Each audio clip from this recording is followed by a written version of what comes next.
বিএনপির নেতাকর্মীরা জানিয়েছেন, সাধারণ মানুষ এখন বিপাকে আছে।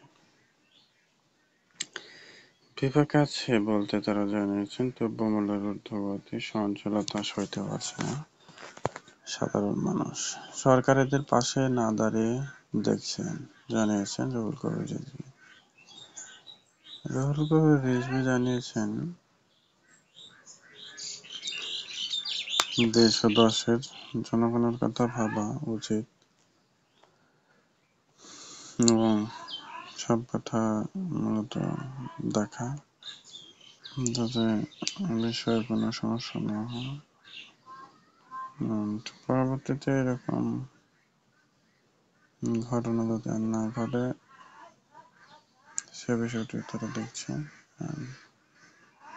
আপনাদের কি মতামত অবশ্যই কমেন্ট করে জানিয়ে দেবেন। আপডেট কিছু খবরাখবর সাবস্ক্রাইব করবেন।